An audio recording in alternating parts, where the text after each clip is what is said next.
सच्चिदानन्दरूपाय विश्वोत्पत्त्यादिहेतवे तापत्रय विनाशाय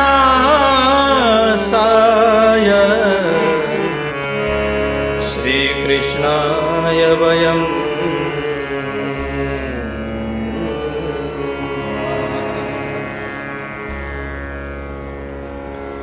सज्जनवृन्द, चतुर्मासको व्रतको समय आरम्भ भइसकेको छ। अब हामी 4 महिना भरि जोडिनेछौँ। भागवतको महात्म्यलाई प्रारम्भ गर्न लागिरहेका छौँ। सबैभन्दा पहिले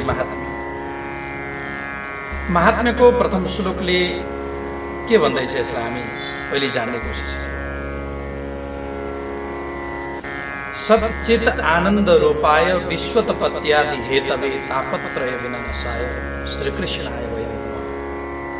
भगवान कस्तो हुनुहुन्छ अरे कृष्ण? जो सत्य स्वरूप हुनुहुन्छ, जो चेतन स्वरूप हुनुहुन्छ, जो आनन्द स्वरूप हुनुहुन्छ। परमात्मालाई सत्य स्वरूप भनेर बताइएको छ। सत्यलाई कसरी प्रतिपादन गर्ने? एउटा दृष्टिद्वारा। मानिलिनुहोस् हामी एउटा सिनेमा घरमा गयौँ। सिनेमा घरमा जाँदा गएर हामी कुनै सिटमा बस्यौँ। अगाडिपट्टि ठुलो एउटा पर्दा राखिएको हुन्छ।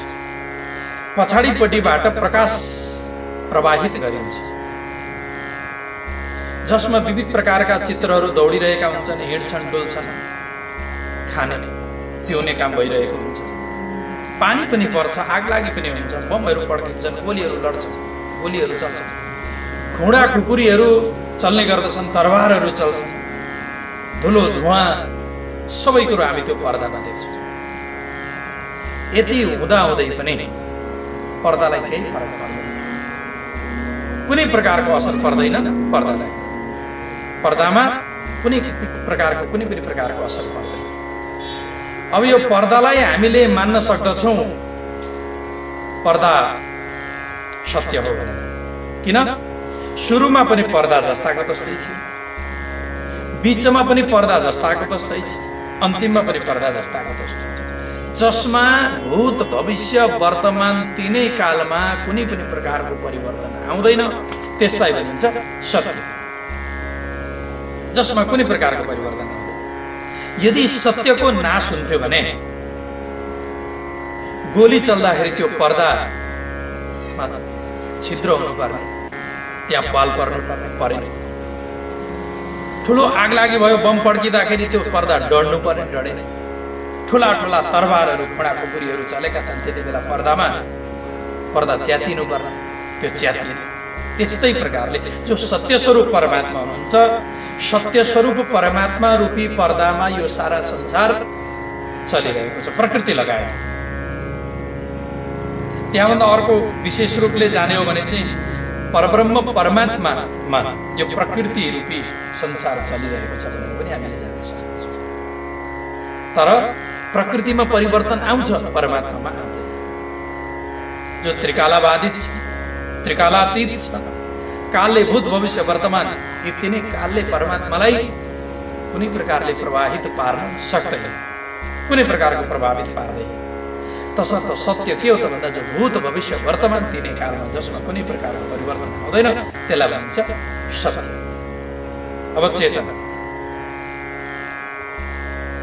मानिलिनुहोस् मान्छे जबसम्म जीवित छ, जीवित हुन्जेलसम्म उसमा चैतन्य रहेको हुन्छ। चैतन्य हुन्जेलसम्म मात्र त्यो जीवित रहन्छ। चेतनले छोडेर गयो, त्यसै बेलामा मान्छे हामी के भन्छौँ? फलानु मान्छे मर्यो भन्ने भन्छ। अब मर्यो त मान्छे वास्तवमा विचार गर्नु होला, मरेको छ। यो संसारमा केही पनि चिज मर्नेवाला छैन, मर्दैन केही पनि चिज। तुलसीदासजी महाराजले वर्णन गर्नुभएको छ, यो संसारमा मर्नेवाला के चिज छ भन्दा केही पनि छैन। जो चेतन छ त्यो मर्दैन, जो जड छ त्यसको जन्मै कहाँ भयो? जड त जड छँदै नै छ, तर चेतनको कहिले पनि मृत्यु हुँदैन। यथार्थ कुरो यो। तुलसीदासजी महाराज के भन्नुहुन्छ त? क्षिति जल पावक गगन समीरा पंचरचितयः अधम शरीरा। क्षिति जल पावक गगन समीरा पंचरचितयः अधम शरीरा। पृथ्वी जल तेज वायु आकाश द्वारा निर्मित यो शरीर हो हाम्रो शरीर। अब भन्नुस् त शरीर मर्छ होला त? शरीर मर्दैन। कसरी हामी मर्छ भन्छौँ त भन्दा जब चेतनले छोडेर जान्छ त्यति बेला हामीलाई लाग्छ कि शरीर मर्यो। एउटा कुरो म यहाँहरु समक्ष प्रस्तुत गर्न गइरहेको छु, यसलाई प्रतिपादन गर्न गइरहेको छु। किन चाहिँ कोही पनि मर्दैन भन्ने सन्दर्भमा हेर्नुस्, पृथ्वी जल तेज वायु आकाश द्वारा निर्मित यो हाम्रो पांचभौतिक शरीर हो। जब शरीर छुटेर जान्छ अथवा चेतनले यसलाई छोडेर जान्छ त्यस पछाडि के हुन्छ? पृथ्वी पृथ्वीका साथमा मिलेर जान्छ, जल जलका साथमा मिलेर जान्छ, तेज तेजका साथमा मिलेर जान्छ, वायु वायुका साथमा मिलेर जान्छ, अनि आकाश आकाशका साथमा मिलेर जान्छ। यी आफआफ्ना भूतहरुमा महाभूतमा लय भएर जान्छ।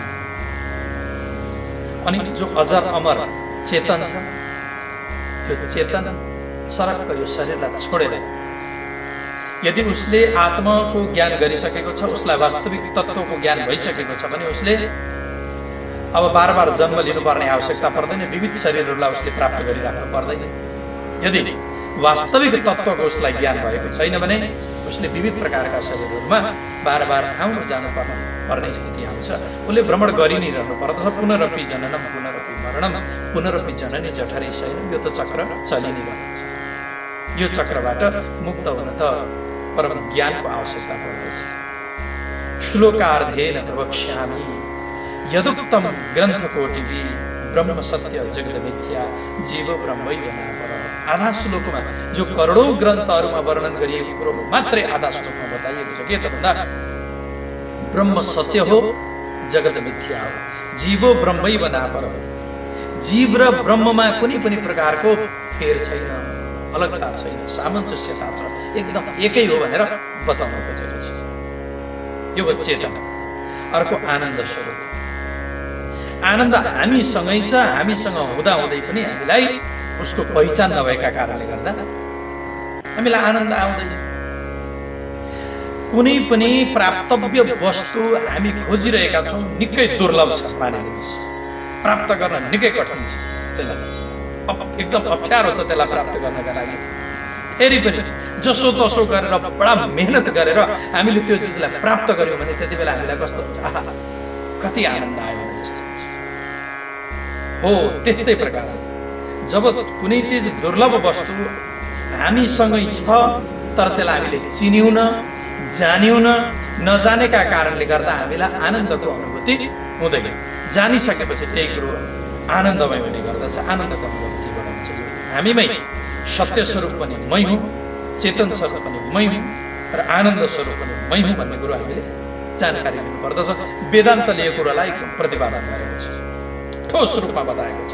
परमात्मा कस्तो हुनुहुन्छ भनेर वेदान्तले भन्छ भन्दा सतघन, चितघन र आनन्दघन। यो संसारमा कहीँ पनि यस्तो स्थान छैन जहाँ परमात्मा नभएको होस्। सर्वत्र परमात्मा व्याप्त हुनुहुन्छ। कहीँ पनि यस्तो किसिमको स्थान छैन जहाँ परमात्माबाट वञ्चित स्थान होस्। सर्वत्र परमात्मा व्याप्त हुनुहुन्छ। सतचित आनन्द स्वरूप हुनुहुन्छ परमात्मा। अनि अर्को पदमा वर्णन गरिँदैछ कि विश्वोत्पत्त्यादि हेतवे। ठिकै छ, भगवान सच्चित आनन्द स्वरूप त हुनुहुँदो रहेछ, तर परमात्माले के गर्नुहुन्छ? केही त काम त होला नि। काम के छ उहाँको? मानिलिनुहोस् कोही व्यक्ति यदि कन्यार्थी बनेर आएको छ भने कन्यार्थी बनेर आएको व्यक्तिसँग आफ्नी कन्या दिनुभन्दा अगाडि उसो सोधिन्छ नि त कन्यार्थीलाई। त्यो कुटुम्ब बन्न आएको व्यक्तिलाई आफूले सोधिन्छ कि होइन काम चाहिँ के गर्नुहुन्छ? खेतीबाडी मात्रै हो कि, खेतीबारी मात्रै गर्ने हो कि, किसान हो कि, या टिचर गर्ने हो कि, या जागिर हो कि, या त कोही व्यापारीको हुनुहुन्छ कि भनेर सोधिन्छ, प्रश्न गरिन्छ। त्यस्तै प्रकारले अब भगवान् श्रीकृष्णको पेसा चाहिँ के छ त? पेसागत हिसाबले के गर्नुहुन्छ परमात्मा भन्दा परमात्माका 3टा कर्महरू छन्। काम के हो भन्दा विश्वोत्पत्ति आदि हेतवे, विश्वको उत्पत्ति, पालन र संहारका हेतु स्वरूप हुनुहुन्छ उनै परमात्मा। यो संसारको उत्पत्ति गर्नुहुन्छ उनै परमात्माले, यो संसारलाई पालन गर्नुहुन्छ उनै परमात्माले, र यो संसारलाई संहार पनि गर्नुहुन्छ उनै परब्रह्म परमात्माले। 3टा कर्महरू छन् परमात्माका। जीवहरूका त कति हो कति कर्म छन्, हामी जीवहरूका प्रशस्त मात्रामा, मान्छेका त कति हो कति कर्म गरेरै साध्य हुँदैन, अथाह कर्मै कर्मको भण्डार छ। त्यस्तै प्रकार अब अर्को पदमा भन्नुहुन्छ तापत्रय विनाश। हेर्नुहोस् है, ठिकै छ, जो परमात्मा छ, जो भगवान हुनुहुन्छ अथवा ब्रह्म छ, ब्रह्मको लक्षण बताइँदैछ, स्वरूप लक्षण बताइँदैछ। जो सत्य स्वरूप छ, जो चेतन स्वरूप छ, जो आनन्द स्वरूप छ, विश्वको उत्पत्ति स्थिति र प्रलयको हेतु स्वरूप पनि छ। चलो ठिकै छ, मानिले। तर हामीलाई चाहिँ के फाइदा छ त्यसबाट? हामीलाई पनि त केही फाइदा त हुनु पर्यो नि। हाम्रा लागि के फाइदाजनक छ? कलियुगका प्राणी हामी फाइदा बिना कुरै गर्दैन, बिना फाइदा बेफाइदाको हामी कुरो गर्दैन। जे गर्नु छ भने पनि कहीँ न कहीँ फाइदा हाम्रा मनमा लुकेकै हुन्छ। तसर्थ अब यहाँ यो कुरो जान्नु पर्यो हामीले कि भगवानले हाम्रा लागि के दिनुहुन्छ, हामीलाई के दिनुभएको छ त भन्दा हामीमा रहेका 3 प्रकारका तापहरूलाई मेटाउने काम गर्नुहुन्छ परमात्मा। ती 3 प्रकारका तापहरू के हुन्? दैहिक, दैविक, भौतिक ताप, मिटाई मूल तव चरण प्रताप। दैहिक, दैविक, भौतिक ताप, मिटाई मूल तव चरण प्रताप। दैहिक, दैविक, भौतिक ताप, मिटाई मूल तव चरण प्रताप। दैहिक, दैविक, भौतिक, यी 3 प्रकारका तापहरूलाई मेटाउनुहुन्छ। दैहिक ताप भनेको शरीरबाट उत्पन्न हुने व्याधि आदि, रोग आदि, विविध प्रकार, कसैलाई ज्वरो आउने, सर्दी लाग्ने, विविध प्रकारका अन्य शरीरमा उत्पन्न हुने जति पनि रोगहरू छन् ती सम्पूर्ण दैहिक ताप हो। दैहिक पीडा, देहद्वारा प्राप्त हुने पीडालाई दैहिक ताप भनिन्छ। अर्को रहेको छ भौतिक ताप, भूत प्राणीहरूबाट हुने ताप। जस्तै बाघ बालुले खान्छन् कि भन्ने डर, सर्पले बाटस्छ कि भन्ने डर, बिच्छीहरूले डङ्क मार्छन् कि भन्ने डर, कतै हामीलाई जाँदाखेरि कोही मान्छेले, डाकुहरूले, चोरहरूले लुट्छन् कि भन्ने डर, यी भनेका भौतिक ताप हुन्। भूत प्राणीबाट हुने जुन प्रकारको हामीलाई कठिनाई सृजना हुन्छ त्यसलाई भनिन्छ भौतिक ताप। र अर्को रहेको छ दैहिक, दैविक, भौतिक। अर्को दैविक ताप। दैविक ताप भनेको यो हो, देवताहरूद्वारा हुने अथवा प्रकृतिद्वारा प्रदत्त, प्रकृतिद्वारा प्राप्त हुने। कहिलेकाहीँ भूकम्प आइदिन्छ, कहिलेकाहीँ बाढी आउँछ, कहिलेकाहीँ आँधी आउँछ, तुफान आउँछ, कहिले चट्याङ पर्दिन्छ। यस्ता किसिमका जुन तापहरू छन् प्रकृतिद्वारा हुने, प्रकृति प्रकोप पनि भनेर भनिन्छ, जुन देवताहरूद्वारा हुन्छ भनेर बताइएको छ, यसलाई भन्छ दैविक ताप। यी 3 प्रकारको ताप भए तापनि हेर्नुहोस्, हामी संसारमा आएका छौँ, हुँदै हुँदैन, हामीलाई अप्ठ्यारो पर्दैन भनेर शास्त्रले वर्णन गर्दैन। हामीलाई काहीँ न काहीँ अप्ठ्यारो त परेकै हुन्छ। हामी अप्ठ्यारोद्वारा रहित कहिले पनि हुन सक्दैन। तसर्थ अप्ठ्यारो पर्दैन होइन, अप्ठ्यारो त पर्छ नै अवश्य। तर त्यो अप्ठ्यारो परेका बेलामा पनि त्यो अप्ठ्यारालाई सहन गर्न सक्ने हामीलाई सामर्थ्य प्रदान गर्नुहुन्छ उनी परब्रह्म परमात्माले। त्यसैले बताइएको दैहिक दैविक भौतिक तापलाई मेटाउनेवाला सामर्थ्य यस्तो किसिमको प्राप्त हुन्छ हामीमा कि ती तापहरूलाई तापै मानिँदैन।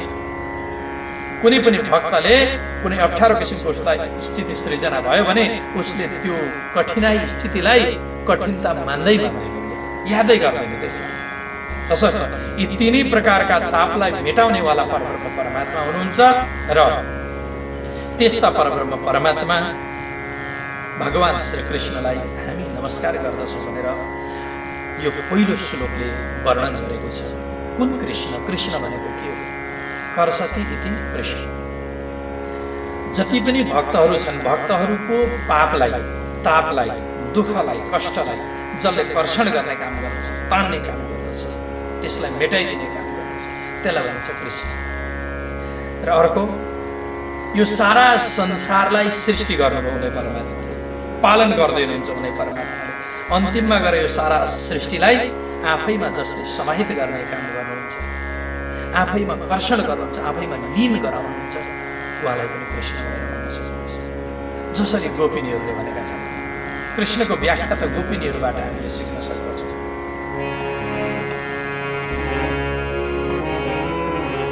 न खलु गोपिका नन्दनो भवान् अखिल दीना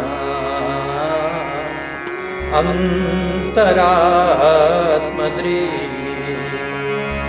बिखन सारथितो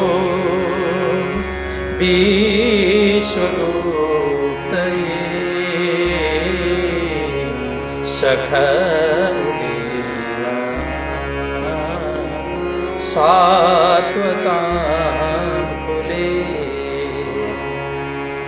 हजुर गोपिका पुत्र होइनो अखिल विश्वका अंतरात्मा हो प्रिय विरंजि को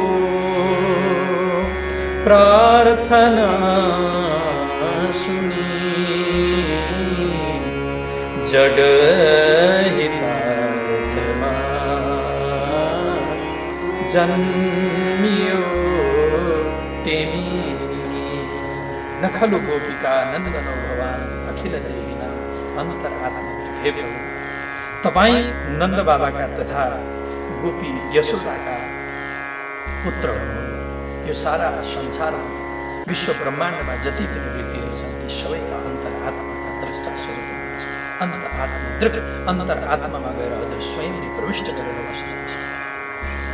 हे प्रभु त्यस्ता परब्रह्म परमात्मा जो सच्चित आनन्द स्वरूप हुनुहुन्छ, विश्वको उत्पत्ति स्थिति र प्रलयका हेतु स्वरूप हुनुहुन्छ, दैविक दैविक भौतिक तीनै प्रकारका तापलाई नष्ट गर्ने काम गर्नुहुन्छ, त्यस्ता भगवान श्री कृष्णलाई हामी नमन गर्दछौँ भनेर यो प्रथम श्लोकले वर्णन गर्यो। अब यहाँभन्दा अगाडिका प्रसङ्गहरूलाई हामी श्रवण गर्दै गर्दै अगाडि बढ्दै जानेछौँ भन्दै आजको प्रसङ्गलाई यही विश्राम दिन चाहन्छु। अस्तु।